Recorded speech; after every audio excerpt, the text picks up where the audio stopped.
It was supposed to be a celebration of generosity, but before hundreds of people gathered beneath bright afternoon sunlight, one cruel accusation shattered a father's dignity. A billionaire pointed at a tired single dad carrying paint stains on his jacket and declared that people like him only came to charity events looking for handouts. Cameras turned.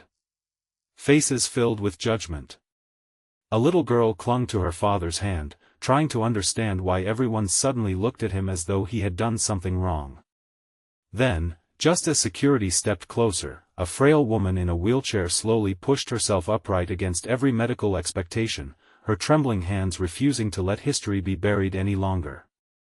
With tears streaming down her face, she revealed that the very man being humiliated had once saved her life when no one else would. In that breathtaking moment, the crowd realized they had applauded wealth but nearly condemned true heroism. If you believe kindness, forgiveness, hope and second chances still matter in this world, please like this video, leave a comment sharing your thoughts, share it with someone who needs encouragement today, and subscribe to our channel. Every act of support helps our community continue sharing stories that remind us the greatest victories are won by compassion rather than pride. Graham Mercer had never expected life to become so quiet. 5 years earlier he had owned a comfortable home, worked as a respected building inspector, and dreamed of watching his daughter grow into adulthood beside the woman he loved. Everything changed during one terrible spring afternoon when his wife, Eleanor, suffered a sudden illness that no doctor could reverse. After months of hospital visits and impossible bills, Graham found himself standing alone beside a small grave while holding the tiny hand of 6-year-old Cora. The following years became a constant struggle between grief and responsibility. He accepted construction jobs, painted houses, repaired roofs, unloaded trucks, and fixed broken fences simply to keep food on the table. Every evening, long before sunset, he returned home exhausted but determined to smile because Cora deserved to remember laughter more than hardship. Across the city, Vivian Ashcroft represented another world entirely. She had inherited Ashcroft Global after her father's passing and expanded it into one of the country's largest real estate companies. Newspapers admired her intelligence, television interviews praised her confidence, and business magazines celebrated her discipline. Yet success had quietly built walls around her heart. Years of betrayal from dishonest employees and opportunistic acquaintances convinced her that nearly everyone approached wealth with hidden motives.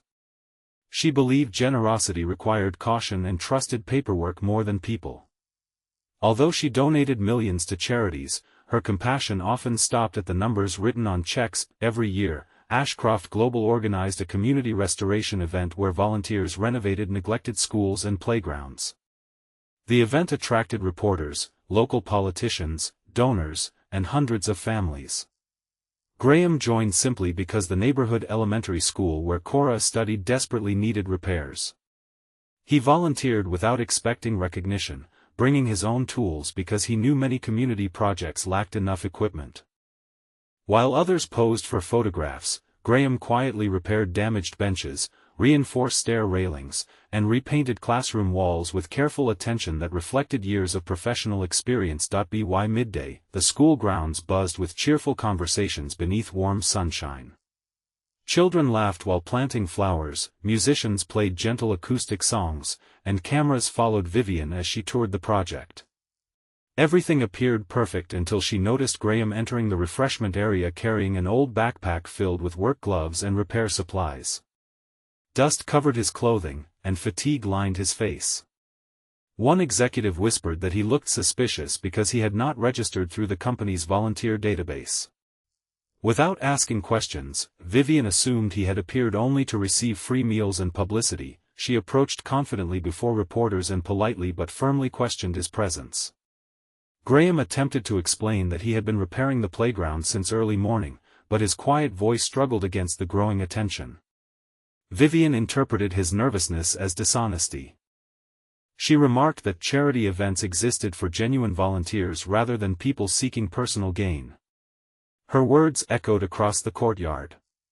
Graham lowered his eyes, embarrassed not for himself but because Cora stood only a few feet away watching every painful second. Little Cora squeezed her father's rough hand with surprising strength. She knew the truth better than anyone. She had watched him wake before sunrise every day, skip meals so she could eat well, and secretly cry only after believing she had fallen asleep. Yet children rarely possess the confidence to challenge powerful adults. She simply stood beside him, hoping someone would see the goodness she already knew filled her father's heart. Among the guests sat an elderly woman named Margaret Ellison. Severe nerve damage had confined her to a wheelchair for years, and although physical therapy had improved her strength slightly, standing remained extraordinarily painful. Margaret attended the event as Vivian's mother. Few people realized that illness had changed Margaret's perspective completely.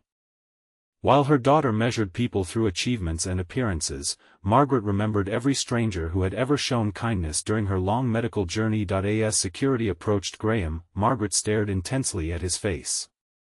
At first she believed memory was playing tricks on her. Then she noticed the faded scar across his left forearm. Her breathing quickened. She remembered a rainy afternoon years earlier when her adapted van had slid into a flooded roadside ditch after another driver sped away without stopping. Vehicles continued passing despite her desperate attempts to signal for help. Pain prevented her from escaping alone.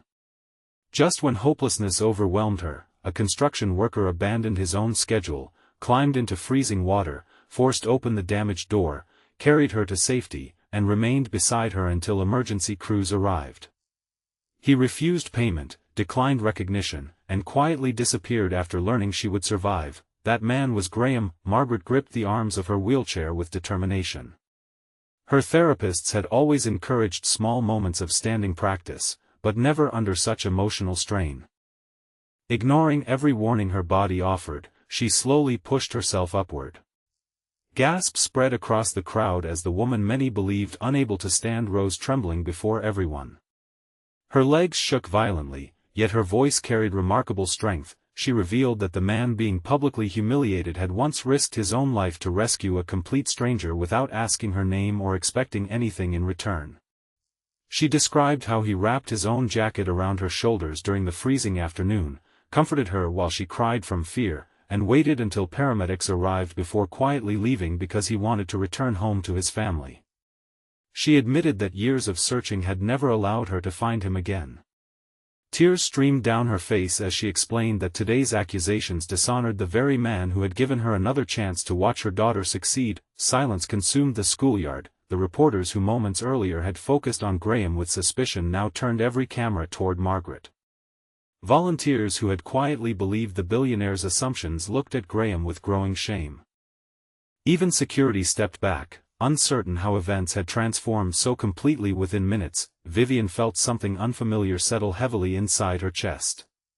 She studied Graham's exhausted expression and noticed details she had ignored before. His boots were worn from honest labor. His hands carried deep scars earned through years of physical work. Paint covered his sleeves because he had spent the entire morning improving a school that wasn't even his responsibility. The backpack she had judged contained screwdrivers, measuring tape, extra brushes, bottled water, and a lunch packed in reusable containers for himself and Cora. She realized she had mistaken humility for dishonesty. The afternoon continued, but not as anyone expected. Instead of delivering another speech celebrating corporate generosity, Vivian quietly walked through the classrooms Graham had repaired. Every shelf stood perfectly level. Every loose window frame had been secured. Every dangerous railing had been reinforced beyond the requested standard. Teachers explained that the unknown volunteer refused breaks because he wanted children to return to a safer school by Monday morning. Meanwhile, Cora comforted Margaret, who had become emotionally exhausted after standing. The elderly woman smiled warmly at the little girl, recognizing the same gentle kindness she had once seen in Graham. She learned about Cora's dreams of becoming an architect so she could design homes where lonely families would always feel welcome. Margaret listened carefully, realizing that despite years of hardship, Graham had somehow protected his daughter's hope. Vivian spent the next hour reflecting on the difference between generosity performed for applause and kindness practiced without witnesses. Her success had been built through intelligence, discipline, and relentless ambition, yet somewhere along the journey she had forgotten that the value of a person could never be measured by appearance, clothing, or financial status. when the closing ceremony began beneath the bright afternoon sky, Vivian requested the microphone again. This time there was no confidence in her posture, only humility. She publicly admitted that she had judged a man before learning his story. She acknowledged that wealth had made her cautious but had also allowed fear to replace compassion. Before every guest, employee, journalist, and volunteer, she apologized sincerely to Graham and especially to Cora, whose childhood memory deserved better than witnessing her father treated unfairly. Graham accepted the apology with remarkable calm. Years of hardship had taught him that bitterness often imprisoned the person carrying it. He explained that losing respect hurt deeply, but holding anger forever would hurt even more. His forgiveness surprised many people because it required greater strength than revenge ever could. Margaret embraced Graham with tears flowing freely. She finally thanked the man whose courage had given her precious years with her daughter. She admitted that although illness had limited her body, gratitude had strengthened her spirit every single day since the rescue. Graham smiled gently and confessed that he barely remembered the incident because helping someone in danger had simply felt like the right thing to do. Those simple words transformed everyone listening. Over the following weeks, Vivian quietly changed the culture inside Ashcroft Global. Volunteer programs shifted from publicity campaigns toward long-term partnerships with struggling neighborhoods. Employees received opportunities to recommend overlooked community heroes rather than influential donors. Recruitment focused not only on impressive resumes but also on integrity and compassion. Graham accepted a permanent position overseeing community renovation projects, allowing him to use his experience while spending more time with Cora. Most importantly, he never became a symbol of pity. He became a respected leader whose greatest qualification was character. Cora watched her father smile more often than she had in years. She noticed that hope returned gradually, not because life suddenly became perfect, but because one truthful voice had defeated countless false assumptions. Margaret frequently visited the renovation sites during sunny afternoons, encouraging volunteers with quiet wisdom. Her recovery continued slowly, and every careful step reminded her that miracles sometimes begin with ordinary acts of kindness. Vivian also discovered peace she had never found in boardrooms or financial victories. She learned that leadership meant admitting mistakes publicly and changing because of them. Every afternoon she visited projects without photographers, working alongside volunteers with paintbrushes and gloves instead of expensive speeches. For the first time in years, people admired her not simply because she was wealthy, but because she had become genuinely humble. Before this story comes to its conclusion, we would love to hear from you. Please leave a meaningful comment sharing whether you believe one act of kindness can change someone's life years later, or whether you have ever witnessed a stranger's compassion create an unforgettable difference. As another bright afternoon settled over the restored school, children raced across the playground Graham had repaired with his own hands.